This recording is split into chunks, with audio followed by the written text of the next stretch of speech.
Bonjour à tous et bienvenue sur Web3 Pulse. Du lundi au vendredi, je me lève très tôt pour analyser les meilleures infos et je décrypte pour vous l'essentiel du Web3. Analyse marché, innovation IA, enjeux macro. Ici, on prend soin de votre santé numérique en toute simplicité. Pas de blabla, pas de sponsor, je ne suis pas là pour vous vendre des formations à 2000€ le PDF et on ne va pas s'extasier non plus devant des graphiques pendant 3 heures. Juste de l'info claire et indépendante puisqu'ici on est entre passionnés et ça fait du bien. Cela étant dit, j'espère que vous prenez soin de votre santé numérique. Aujourd'hui, mercredi 7 mai 2025, on a pas mal de choses intéressantes à voir ensemble avec OpenAI qui change de statut juridique, Bitwise qui dépose une demande d'ETF sur NIR, et Chainlink qui lance une campagne de récompense baptisée Season Genesis. On a aussi plusieurs points inquiétants à voir sur le futur de Bitcoin, donc installez-vous confortablement, on va décrypter tout ça ensemble. Allez, on attaque tout de suite avec OpenAI, c'est officiel, OpenAI change de structure mais pas de cap. Fondée comme une association à but non lucratif, l'organisation de Sam Altman annonce aujourd'hui la création d'une Public Benefit Corporation, une société qui a pour mission de conjuguer les objectifs commerciaux avec l'intérêt public. Pourquoi ce changement ? Eh bien parce que pour construire une intelligence artificielle générale, une AGI, au service de tous, il faut des milliards voire des trillions. Et aussi parce que l'AGI ne peut pas rester entre les mains de quelques élites. Donc l'objectif d'OpenAI est clair, démocratiser l'accès à l'IA et s'assurer qu'elle profite à toute l'humanité, pas seulement à quelques entreprises géantes. Ce changement de structure n'est pas une vente, la gouvernance reste entre les mains du conseil d'administration de l'association, qui devient aussi actionnaire sous ce nouveau statut. Cette réorganisation vise à amplifier les moyens sans compromettre les valeurs fondatrices, la sécurité, la transparence, l'alignement éthique et le bénéfice partagé.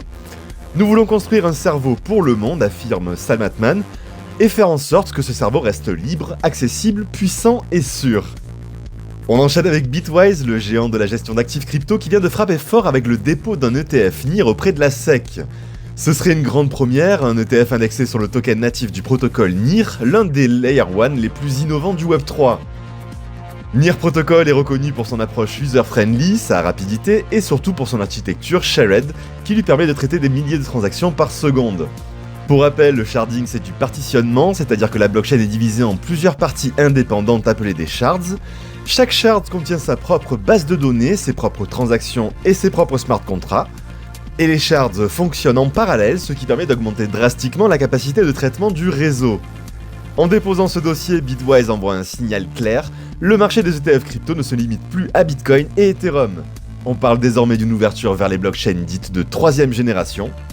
Et c'est stratégique parce que l'ETF NIR offrirait une exposition régulée à l'un des projets les plus avancés en matière de scalabilité et d'interopérabilité. Tout cela dans un contexte où les investisseurs institutionnels cherchent à diversifier leur portefeuille au-delà des deux géants BTC et ETH, donc reste à voir si la SEC validera ce produit, mais l'intention est là, institutionnaliser l'accès au Layer 1 alternatif et positionner Bitwise comme pionnier sur ce terrain.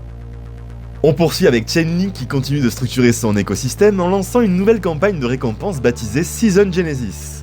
L'objectif est de récompenser les utilisateurs et validateurs qui contribuent activement au réseau Oracle décentralisé de Chainlink. Cette campagne inaugure une nouvelle logique, chaque saison permettra d'accumuler des points et des avantages selon le degré de participation au protocole Chainlink. Cela peut inclure la fourniture de données Oracle, l'engagement dans le stacking ou la contribution à des missions communautaires. Ce modèle Season-Based est un pas de plus vers la gamification de l'engagement dans l'infrastructure Web3. Plus qu'un simple airdrop, cette Season Genesis installe une dynamique durable de fidélisation autour du token Link et des services Chainlink. C'est aussi un coup de projecteur sur la transition en cours de Chainlink vers un modèle plus collaboratif, avec une gouvernance progressive et des intensives mieux alignées avec les utilisateurs finaux. On enchaîne avec le Bitcoin entre réserve d'État, guerre de protocole et menaces réglementaires. Pour la toute première fois aux États-Unis, un État autorise officiellement l'investissement de ses fonds publics en Bitcoin. Signé ce 6 mai par la gouverneure Kelly Ayotte, le projet de loi HB 302 ouvre au trésor de l'État la possibilité d'acheter des cryptos à condition qu'elles dépassent 500 milliards de dollars de capitalisation. Autant dire, Bitcoin est presque seulement Bitcoin. Et ce n'est pas un hasard, depuis plusieurs mois la rhétorique politique américaine autour des cryptos évolue, puisqu'on a Trump qui propose une réserve stratégique en Bitcoin à l'échelle fédérale, la sénatrice Cynthia Lummis qui pousse pour que les gouvernements américains détiennent plus que 1 million de BTC, et le New Hampshire prend donc les devants, l'état du Live Free or Die pose une question très simple, et si demain la crypto devenait aussi stratégique que l'or ou le pétrole ? Mais au moment où certains États stockent du Bitcoin, d'autres s'en inquiètent. Une polémique secoue la communauté Bitcoin en cause une modification du protocole proposé par le développeur Antoine Poinceau. L'objectif est de lever une ancienne restriction qui limite l'utilisation du champ OP-Return dans les transactions.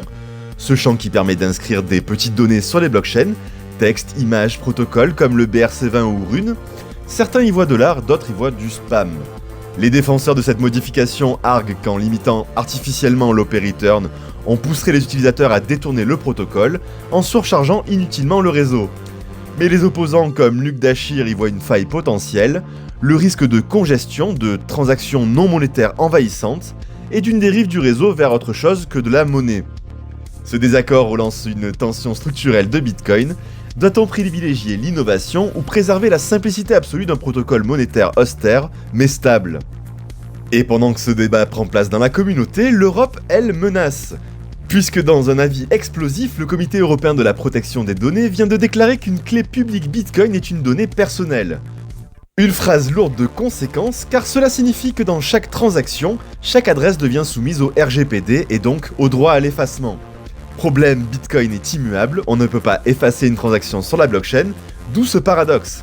Sans bannir officiellement Bitcoin, l'Europe pourrait le rendre illégal de facto par simple collision entre droit et technologie. L'expert Alexandre Tachenko tire la sonnette d'alarme.